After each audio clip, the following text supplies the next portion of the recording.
Right, good. So, I guess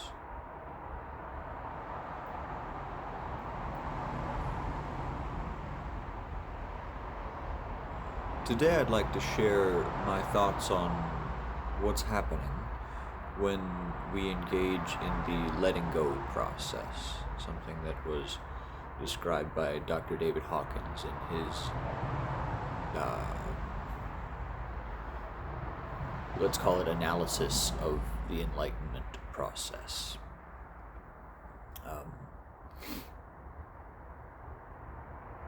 So, during this process, essentially, it's a task of labeling things that are going on within the body. So the process begins much akin to Eckhart Tolle's work, wherein we tune into the sensory perception of the body, or just what are you feeling inside, so an easy place to start is like, if you don't connect with what that means, you can say, all right, what am I feeling inside of my index finger? If you look at it, you can be like, okay, what does the inside of this feel like? And you'll feel warmth, or a pulse, or a buzz. And you can feel that in your whole body. With practice, you can feel it in your whole body at once. It starts off with small little increments of, okay, well, I can feel the entirety of my hands, or I can feel the entirety of my arms, or my legs, or my chest, or my head, or my neck. Piecemeal. And over time, you begin to be able to grow the piece through which you are able to maintain sustained awareness of, until it encompasses the whole body. And once it encompasses the whole body, typically it becomes much easier to feel the entirety of what you may be experiencing in terms of your emotional state. Right? And that has more to do with Dr. David Hawkins' process of letting go, in that you are observing the emotional state that you are feeling at any given moment, and you are labeling it, and you're saying it's allowed to be there, essentially. Kyle Cease goes into a great analysis of how to perform these sorts of meditations, another person that you could look up on YouTube, wherein it's essentially you observe this thing wherever you're feeling it in your body, as we typically feel emotions within positions of our body. For instance, anxiety, a lot of people feel either at the bottom of their throat or in their solar plexus area as a squeezing sensation, right? You can also feel things in your chest or in your sacral region. Emotions appear in different places, and the idea is that you observe that feeling in meditation, and you just allow it to be there. Not looking for any results of anything to happen, just I'm allowed to feel this in my body. This is allowed to be happening right now, and I am aware of it, and I'm feeling it. And more often than not, the experience that Dr. David Hawkins talks about is that this then releases. In my experience, I find that it intensifies first, whatever feeling it is that's going on, and then yes, it releases, sort of like something sublimating, right? So we have a solid substance, or at least is what it feels like in the body. You have a solid substance that is this accumulation of emotion, and you start to notice it and pay attention to it and just allow it to be there, and then it gets bigger, it encompasses more within the body, it becomes more obvious, but also less dense, right? And then it gets bigger and bigger and bigger and bigger, and it becomes a little bit less easy to put a hold on, to grasp onto, I guess, to keep your awareness on it. And then over time it kind of just fizzles away.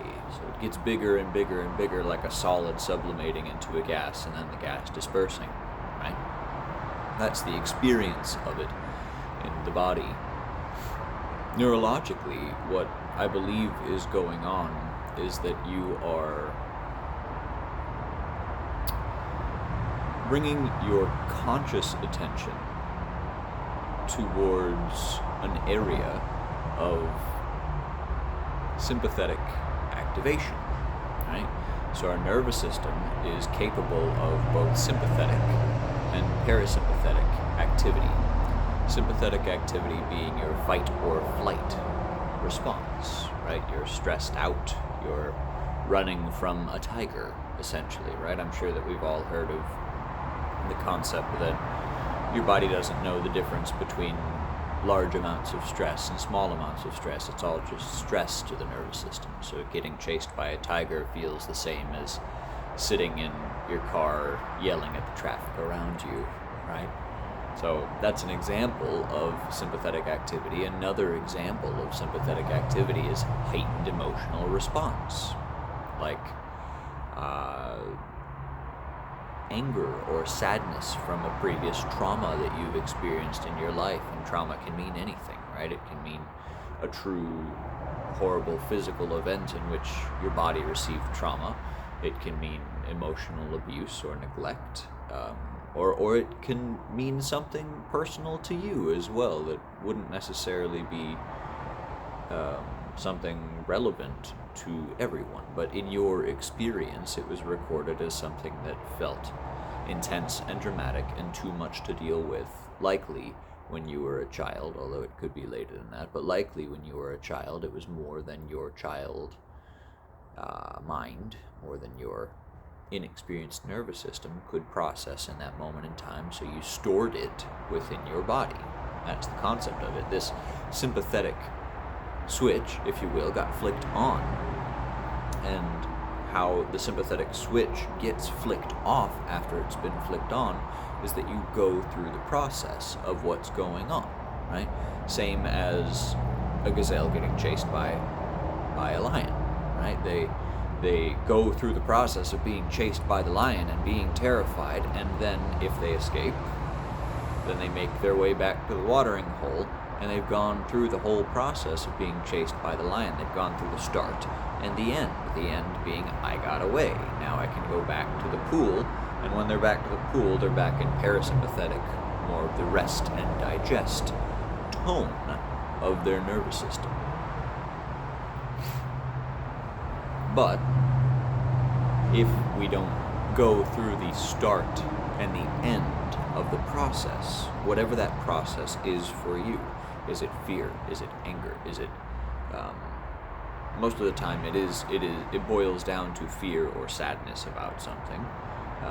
When you bring it back to its very initial piece, or when you travel down the line of what these things may mean to you, right? Dr. David Hawkins talks about every fear leads to the fear of death, right? It's if I don't make the money that I need or get the job that I need, then I'll lose the car eventually, or then I'll not be able to afford to eat, and then I'll starve, and then I'll die. It's like everything leads to death, right? So every fear that you have is as big in your nervous system as the fear of death.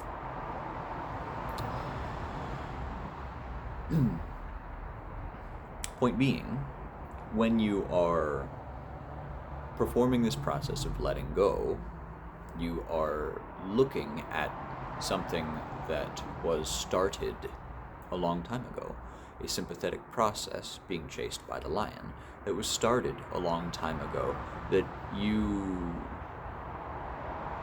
never let your nervous system conclude.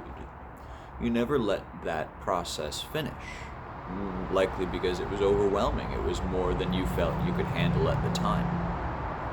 So, in going in and becoming aware of it now with a more mature nervous system, the one that you possess currently, the idea is that you are hopefully able to feel the entirety of the process, feel the entirety of the emotion, and let it be there, and let it do whatever it's doing. Whatever it's doing. No judgment, just being there and feeling it, letting it be. And in that process, this pathway within your nervous system this extension of your brain, which has been lit up, this circuit that has been turned on and was never turned off. All of a sudden your body truly becomes aware of the fact that, oh, this wasn't always here, this was a circuit that I turned on for the purpose of feeling this thing. So the second that you feel the thing, bloop, flick the switch, it turns off, and the circuit is powered down, right? So then you could say that the result of that is parasympathetic activity within the nervous system. So you've gone from a state of fight or flight, the sympathetic drive, to the parasympathetic, which is a state of rest and digest, a state of ease. And the process and the concept behind why we would want to do this could be, if it's your goal to reach the state of whatever enlightenment is, then that seems to be a path to get there. But if you wanted to go more of a modern day appeal kind of approach, it's that you become aware of the fact that there's nothing in your life that is compatible with your typical stressed out state that you're in most of the time, your sympathetic drive. There's nothing that's compatible with that that's incompatible with the state of ease, of parasympathetic activity, right? There's nothing that you have to do in this world that's incompatible with being at ease. You can do everything in the world at ease, as long as you take care of the systems, the patterns that are within your nervous system that are sympathetically activated by things that you are currently unconscious of, right? So then it goes back to the thing of we're all triggered by something. We're all traumatized by something. So the more that we become aware of the things that we're traumatized of, the more that we take those patterns, those literal strings, pathways within your nervous system that were turned on and were never allowed to cycle all the way through, which you could call your triggers, which you could call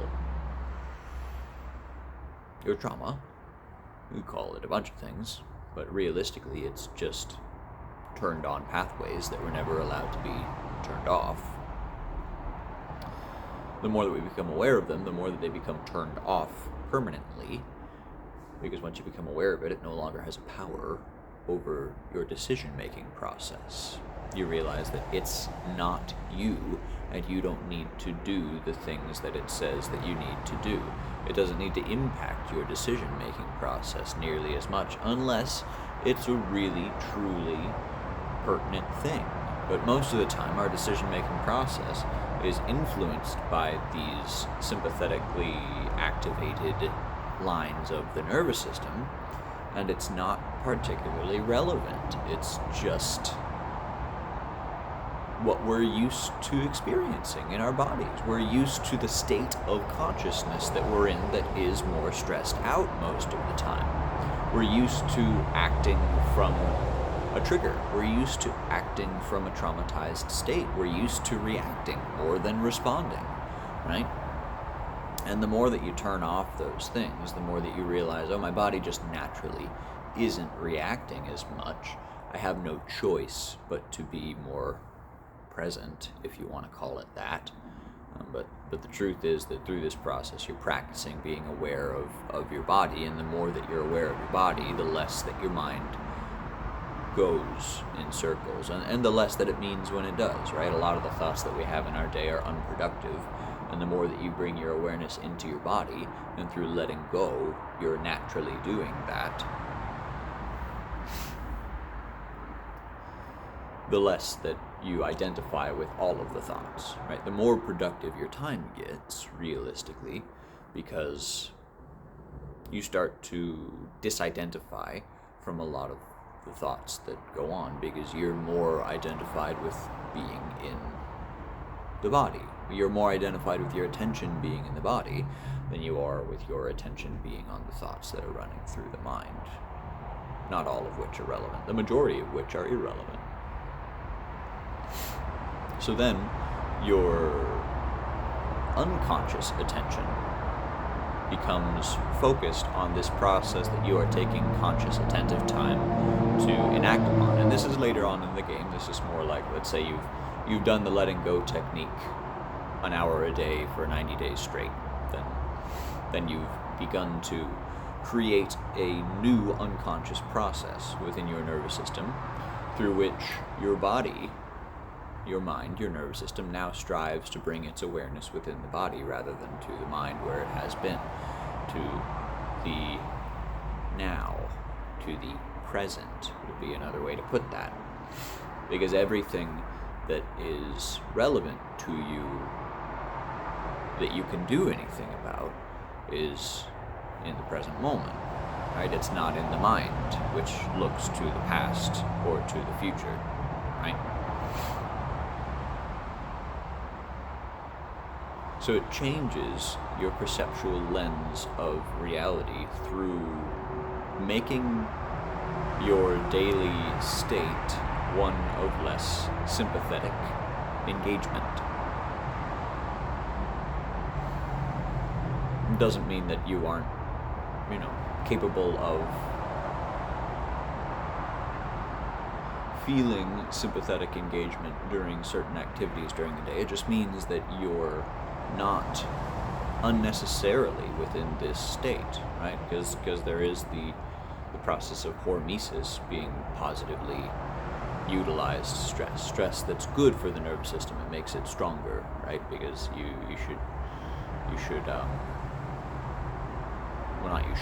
can become more adaptable, less influenced by the stresses that come about in your day-to-day life. So hormesis would be sort of the opposite route. While letting go is getting rid of the triggers in general, hormesis is the process of becoming less reactive to the triggers that are there. So you can do both, right? You can be in the process of letting go while you're also becoming less reactive to what you haven't yet let go of.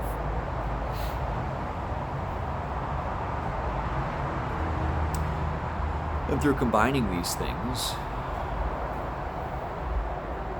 combining them through the means of whatever works for you, right? Whether that be exercise, breath work, cold immersion, a whole host of things, then your body becomes able to stay within a state of your own perceptual awareness, right?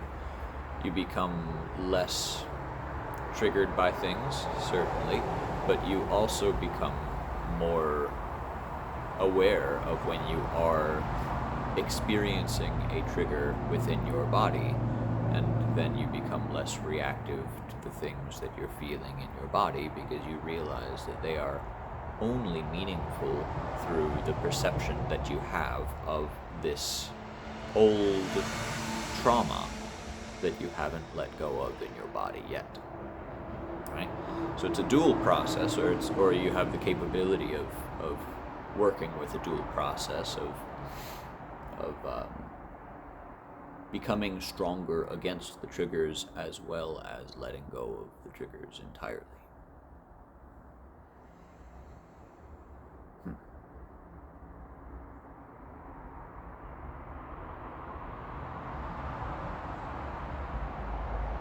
So yeah, highly recommend all of these processes, all of them, practicing letting go. If you can take time to meditate an hour a day and do that, I think that would be wonderful.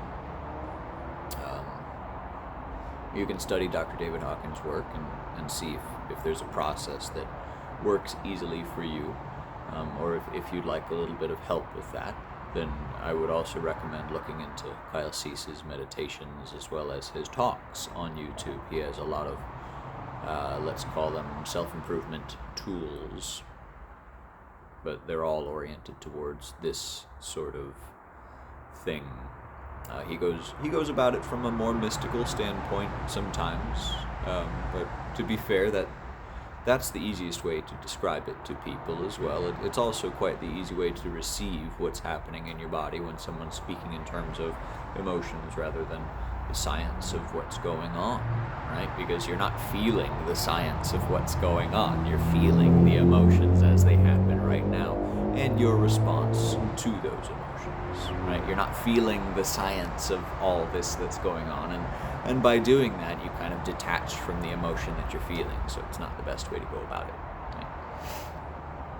But yeah, I would recommend taking time to do that every day, even if it's 15 minutes. I feel like you get the most work done when you really say, all right, I'm going to sit down for an hour, and even if it's going to be excruciating, I'm not going to get up from this hour's seat. But 15 minutes is better than nothing. So, I wish you the best. If there's anything else you'd like me to talk about, different processes to activate the state of hormesis, or the ways that I've found are helpful to me to let go, right? Then do let me know. I'm happy to just be here. This is just fun and a good place to chat. Yeah. Best to you.